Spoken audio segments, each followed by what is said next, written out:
In that context of a very twisted sense of authority, Scripture has the wisdom to put here and there the story of a child. A child who has no power, a child who has no glorious robes to wear, a child who has no authority, and yet somehow that little child shows up all the authority and all the power of earth. A few examples going way back into the Old Testament are Samuel, the little child who came out of nowhere, and yet it became very clear very quickly that he was going to be a better ruler than the priests and the prophets of Israel. And David, I know I've said it a million times, and I'll say it a million times again. David, the youngest son of the least important family, in the smallest village, in the least important province, God reaches down to the broken and the frail and says, "This is where my power is." The story of Gideon, in a time when Israel was mighty and strong and filled with wealth, it was Gideon, the teenager, who showed up all the civil authorities.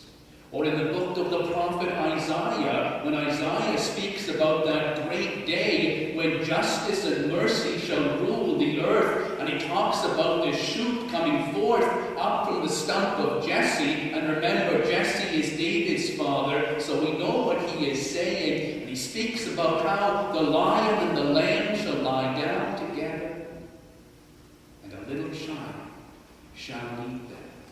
We are always being reminded, power and authority do not rest where you think it does. With Jesus himself, we all love the story wherein Jesus says, "Let the little children come unto me, for of such is the kingdom of heaven, and you will not enter the kingdom unless you become like a little child."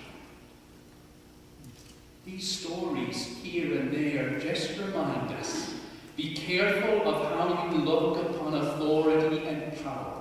The power of God is always with the weakest one. The story of the child Jesus at the age of 12 in the temple today is one of those stories that redirects our attention to the place where the real power is. Jesus is 12 years old. That means that within the Jewish context of his society, he has become a man. And as such, on that first Passover, after he turns 12, this will be the first time that he ever travels from Nazareth in Galilee down south to the temple in Jerusalem. And you can imagine what a magnificent experience that would be for him. He has heard about the temple. He has been in Torah school since he was 4 years old. He knows all about the power and the authority. But imagine as he walks across the Tyropaean Valley to that gold-plated, beautiful place. Truly an exciting day for any 12-year-old.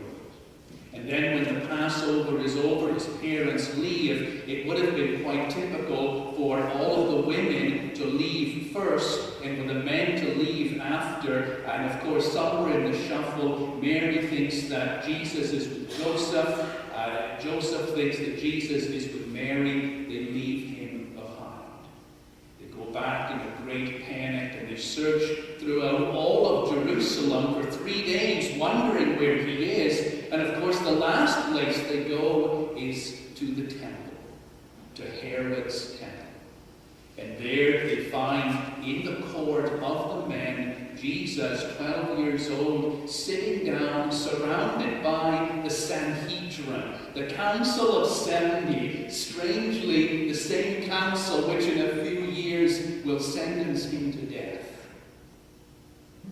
Sitting with the Sanhedrin, listening to them and asking them questions. And all the members of the Sanhedrin are amazed by the depth and clarity and power of the questions that the little child is asking.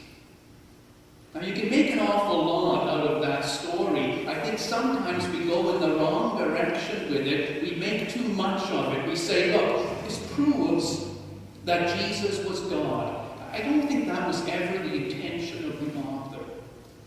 That's a kind of a ham-fisted approach to Scripture. No Scripture writer ever sat down to say, I'm going to prove that Jesus is God. Scripture is a profession of faith saying, I believe Jesus represents what God is.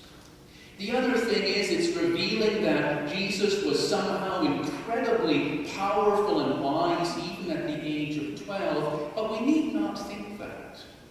It's not unusual to think that a precocious and intelligent 12-year-old could engage the Sanhedrin in a meaningful theological discussion that would impress them. The significant part of the story is simply where the child Jesus says to his mom and dad, where did you think I would be?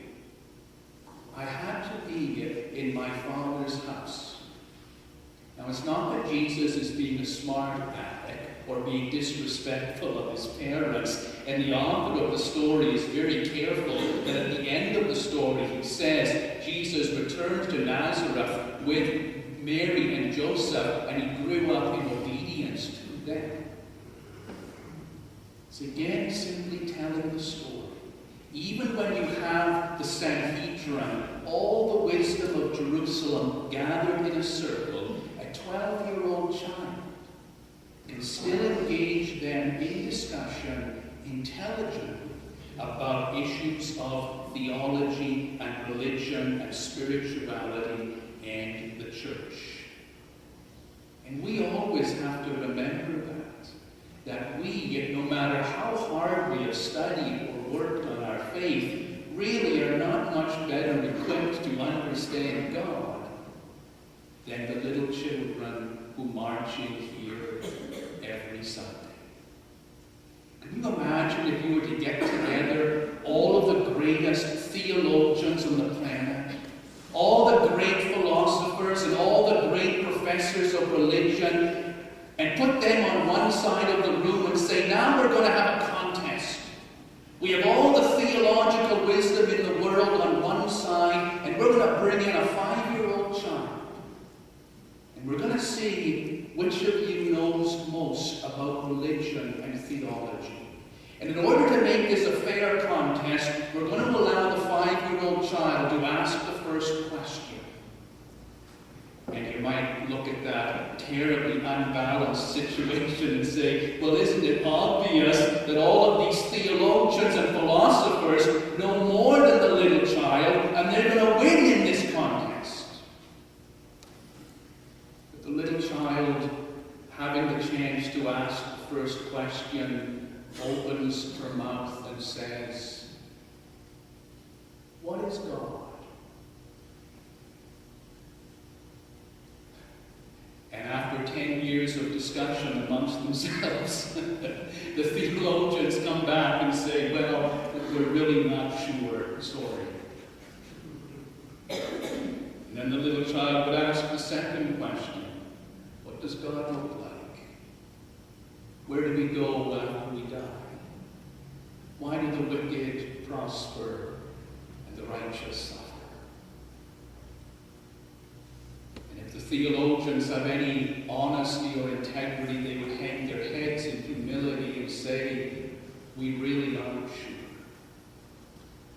And it's a good thing to keep us humble, to recognize that even the little child has questions that we cannot answer.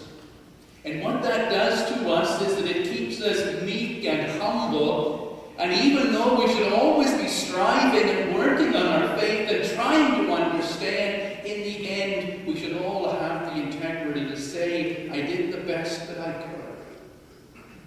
But I really don't know. I rest my hope on the grace and the mercy of God.